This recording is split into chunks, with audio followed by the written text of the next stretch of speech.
مساء الخير واهلا بيك في الحلقه الثالثه من سلسله البدايه من الصفر. بس قبل ما نبدا يا ريت ندعي لاخواتنا في فلسطين ان ربنا يثبتهم ويحفظهم ويبعد عنهم اي شر ويقويهم على الاحتلال الصهيوني. هنكمل اللي بدأناه في الحلقتين اللي فاتوا. عندنا طبعا من اهم الصفقه اللي شفتوها في الحلقه الثانيه وهو كيليان امبابي، مش محتاج اتكلم عنه. وعندنا تحديث يوم الخميس، عندنا باكتين، باكة دوري ابطال اوروبا وباكة لعيبه الاسبوع. بس قبل ما نخش على المعمعه تعالى اوريكم كده شويه الفعاليات. عندنا هنا الدوري المكسيكي، عندنا الكلاسيكو بيديك هنا فتحه مجانيه على باكة دوري ابطال اوروبا، وعندنا هنا 50 كوين. عندنا الجابانيز بيديك فتحه على لاعب الاسبوع، وعندنا هنا 50 كوين، ادي كده توتال 100 كوين. وعندنا هنا فعاليات دوري ابطال اسيا 50 كوين، يعني مجموع 150 كوين في الاسبوع ده. عندنا في العقد عندنا 20 لاعب، عندنا منهم عندنا تذكره دفاع 5 نجوم مؤكد وحارس 5 نجوم. وعندنا هنا الدوري المكسيكي والدوري الياباني. هنشوف كده اللاعب ال5 نجوم، عندنا ديليخت، فان دايك، ديفيد الابا، فين دياش، صليبا واروخو. هنشوف كده حظنا ونقول بسم الله. حلو جدا جدا، طلع لنا الخاندو بالدي، الواد ده سريع جدا، هو هنستفيد منه هجوميا لكن دفاعيا مش قد كده. وعندنا الحراسه، احنا عندنا بنعاني جدا جدا من تير شتيجن، فيا رب يطلع لنا حارس كويس. دوري اسباني، يا رب اوبلك، يا رب اوبلك. كورتوا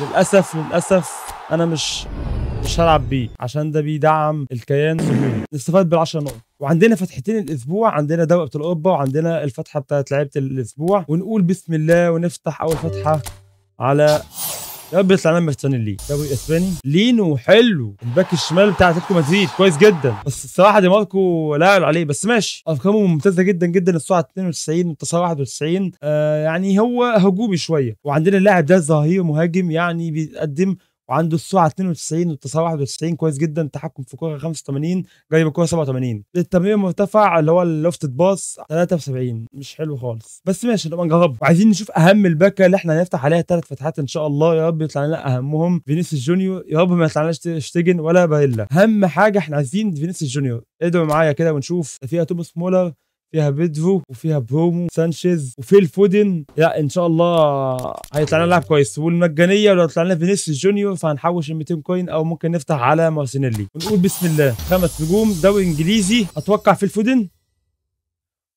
كويس جدا جدا جدا. في الفودن دي نسخه الاي ام اف، نسخه قويه جدا. ارقامه هتبقى التحكم في الكوره 93، تسارع 86، عندنا جري بالكوره 86، التمرير المنخفض 86. ونسخه الكارت ده الابداع في صناعه اللعب كويس، نبقى نجربه كويس جدا، ده هيزيد من قوه الفريق ماشي. بس احنا هدفنا الرئيسي ان احنا نفتح على فينيسيوس جونيور، ولسه ما طلعناش. نقول يا رب بسم الله. اتمنى احنا لنا 3 فتحات بس يا جدعان. دوري اسباني، 5 نجوم، بسم الله. آه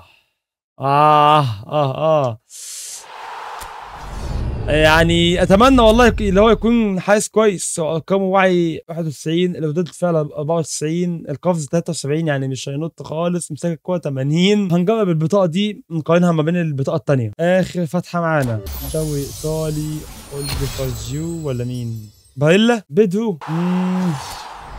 وخيبة للامال الصراحه على الباكه دي. انا كان نفسي الصراحه يطلع لي فينيسيوس جونيور، ولكن ان شاء الله يعني لسه فاضل لنا فتحه كمان ودي هنفتحها في الفيديو الجاي. وعندنا لاعب مهم جدا جدا في خط النص وهو بلينجهام، ونقول اهلا بيك في الفريق. ونقول لاليسون بيكر اهلا بيك في الفريق. ونروح نطور بلينجهام بيوصل جوه في التشكيل 99. النسخه دي بوكس تو بوكس، ارقامه كويسه جدا. عايزين نحاول نطور دي ماركو على قد ما نقدر ماشي. نديله حلو كويس بقى دلوقتي، الليفل بتاعه 17، ونديله تطوير اوتو، ووصل معانا 85، يعني جوه في التشكيل 87 88. ده بارقامه وهو 79 بيقفل على اي حد، انا مش عارف ازاي، ده جليتش حرفيا. انا مش عارف لما يكون 87 ولا لما يبقى التطوير ماكس هيعمل ايه مع المهاجمين اللي قصاده، انا مش عارف. وارقامه يعني انتوا شايفين تمريرات مرتفعه 83، يعني متوسط اقل متوسط كمان، سرعه 83، قوه فاكل 82. هو اي نعم هو مش ماكس، بس ازاي بيعمل كده انا مش عارف. بما اننا احنا معانا 600000 جي بي فاحنا محتاجين نجيب مدرب يدي الماكس في الاستحواذ، ومفيش احسن من بيب جوارديولا.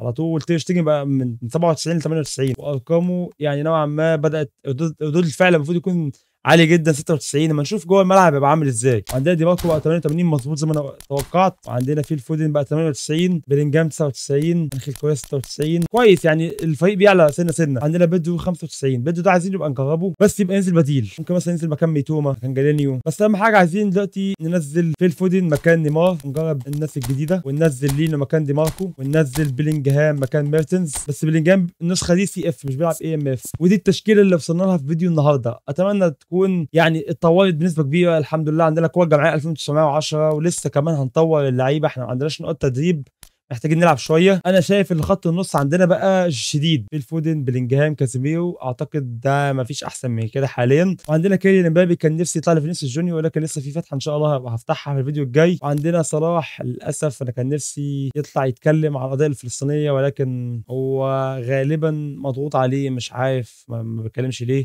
هنجرب لينو، هنجرب تير شتيجن ونشوف الدنيا ماشيه ازاي جوه الملعب. ويلا بينا نكمل ديفيجن 6. في الهجوم ايرلينج هالاند على الشمال، كيليان امبابي. في خط النص بلينجهام، دي ماريا، وعنده لاعب من الدوري الياباني عندهم على اليمين مختاريا، يعني هو بيلعب على رفعات. في الدفاع عنده بافارد، فان دايك، عنده حد في الدوري اعتقد الياباني، وعنده الفونسو ديفيز، وعنده تير شتيجن. تير شتيجن دي نقطه ضعفه. ويلا بسم الله خش تمبر.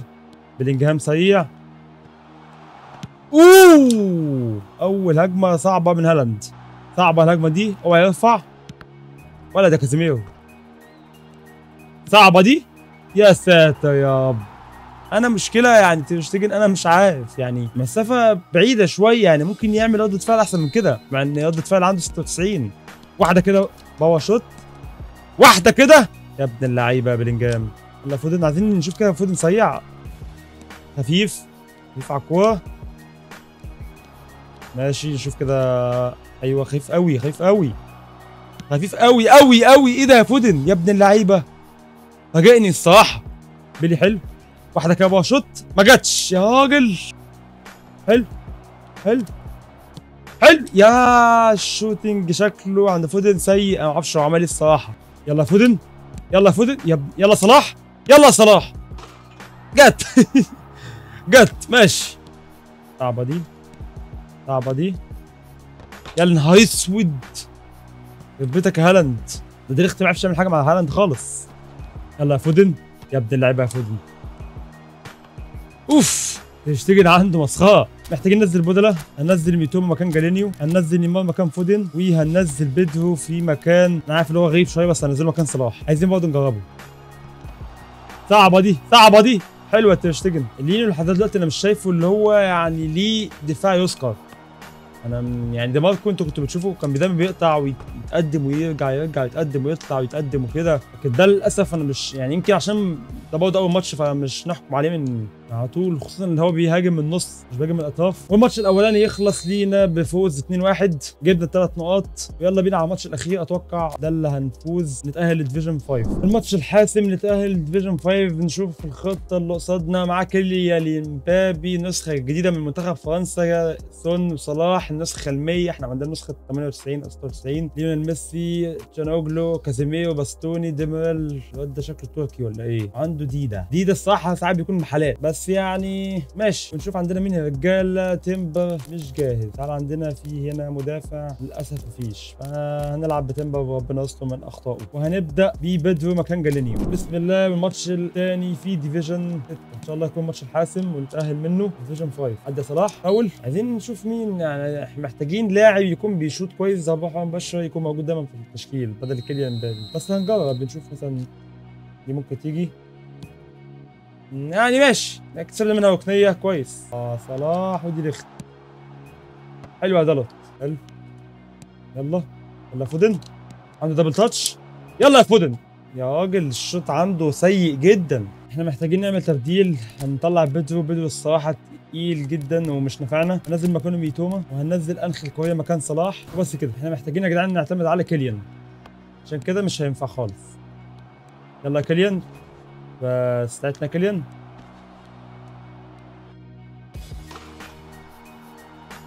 والله العظيم 3 يعني انا فيها شيء لله. انا فيا حاجه فيها شيء لله.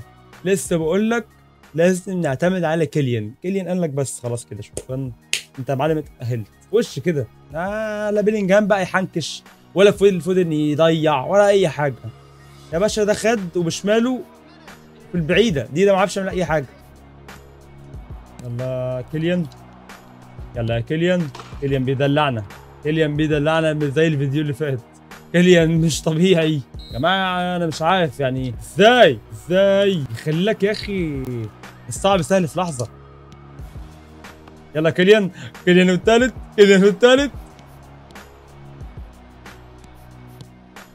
يا راجل ده انا لسه عمال اشكر فيك والولا هديت وتقلت عشان تجيبها في القريبه ما عرفتش. رسميا اتأهلنا لديفيجن 5 من 3 ماتشات على التوالي. هل ديفيجن 4 هيجي بسهوله؟ طبعا كل ما بنعلى الديفيجن اكيد طبعا الموضوع بيبقى صعب، ولكن ما فيش حاجه صعبه علينا. وعندنا اول ماتش في ديفيجن 5 قصاد ده، عنده كيليان امبابي، ايرلينج هالاند، لويس فيجو، نيمار وميسي. نسخه رودري حطوا سي في مش عارف ليه الصراحه، المفروض حط دي ام اف. عنده ماركينيوس وبن دياش وعنده كازياس. يا ساتر يا رب، ماشي ان شاء الله نكسبه. عندنا تير شتيجن كالعاده حالته ميؤوس منها، والسون بيكر برضه ميؤوس منها. هننزل دي ماركو مكان لينو وهنبدا بجالينيو. والماتش الاولاني في ديفيجن 5 ان شاء الله نتاهله. الولد عنده حارس صعب بس ماشي مش مشكله، طول ما احنا عندنا كيليان امبابي اعرف ان احنا كسبانين. حلو، يلا كيليان الاول يا كيليان. وكزياس برضه. يلا بلينجهام، تعال يا بلينجهام. بعيده. يلا كيليان، ادي صلاح. يلا ابو الصلح، يلا ابو الصلح يا ابن اللعيبه. كازياس اقطع ودي يا ابن اللعيبه. كازياس يا جدعان شكله هيتعب بكيليان. يلا كيليان كده عايزين ايه؟ حلو، يلا صلاح، صلاح بيعدي تكمل. يلا دلوت على راس فد يا ابن اللعيبه. كمل، هي دي. يا نهار اسود منيل. صعبه دي، صعبه دي. موجود كازيميرو. يلا جالينيو، ودي يا جالينيو. حلو تاني. يلا يلا بلينجهام، انت بقى خش يا بلينجهام. يلا يا بلينجهام يا ابن اللعيبه، يا بلينجهام يا ابن اللعيبه، يا بلينجهام. تاني يا جدعان. رابع ضربه حره مباشره. ايه الواد ده ايه؟ احنا مش عندنا بجد حد بيشوط ضربه حره مباشره. ضربه جزاء والله العظيم ما خدت بالي، بس ماشي. طيب هات صلاح هنزوله شويه. الواد برضه متوقع. اتصدت، هي غالبا اتصدت يا ابن اللعيبه. انا قلت له عشان ادى خطوه كده فقلت خلاص هيصدها. هو فعلا كان صح، لكن هو ادى خطوه دي كان بيموه. بس ماشي كويس. 2-0 لينا يا جدعان. يلا دلوت، ارفع دلوت. يلا كيليان يا ابن اللعيبه في المرصاد، يخرب بيتك. يلا ميتوما. حلو، حلوه دي يا راجل. يلا ميتوما، تعمل حاجه يا ميتوما الماتش ده ولا لا؟ كريستيانو داخل. يا لهوي يا لهوي، ضاعت. انا ضيعتها للاسف. الحمد لله الفوز الاول في ديفيجن 5، والحمد لله قدرنا نخلي تير شتيجن ما يتشاتش عليه كتير. بيلعب كلين شيت فده شيء كويس. يلا بينا على الماتش اللي بعده. تاني ماتش عندنا في ديفيجن 5 وقدامنا يا سات دخلنا في الايبيكات. طيب مالناش دعوه احنا بالحاجات دي. احنا عندنا مين جاهز؟ كل اللعيبه جاهزه. هننزل دي ماركو لان احنا هيتهاجم علينا بما فيه الكفايه. الواد ده هربان من ديفيجن 1 انا عارف. كازيميرو بيبدا لسه بيسمي الله، بص غلط. الواد بيبدأ عنف من دلوقتي. حلوة تشتين والله. يلا نقدم قدام ثاني. كان هيسود. اوف لا الواد ده شكله هو مش ناوي على المكسب. تقريبا انا استفزيته باللي انا ايوه يا عيني، حلو قوي ده. فيرا الطرد. الواد ده شكله مش ناوي على المكسب واحنا نستغل ده. من ساعة لما فيرا خلاص. بص شفتوا انتوا الحادثة اللي حصلت دي؟ مش عارف الواد ده ماله الصراحه. هو داخل يطرد اللعيبه بتاعته قصادي. يعني بيجي ناس غريبه. نجرب كده شوطه. يا ساتر، يخرب بيتك يخرب بيتك. المفروض احمر. هو داخل متعمد. الحكم من ماشي. حلو، يلا صلاح، يلا صلاح. حلو اول جول. المشكله اللي انا خايف منه اكتر بقى الواد ده يطلع حكم ويلغي الماتش، ان هو بيلعب بطريقه غريبه شويه، عمال يكعبل، ياخد كوت حمض. تحس ان هو مطمن شويه اللي هو ممكن يلغي ماتش. يلا بلينجهام، كيليان، صلاح. الدنيا فاضيه بتاعتك يا صلاح. مكتوبه لك يا صلاح. 2-0 يا جدعان. 2-0. الواد ده كان يعني ما كنا واخدين بالشكل اللي هو معاه تشكيله حلوه ومعاه ناس تقيله، وفي الاخر طلع داخل بيهزر، ده مش عارف بيعمل ايه.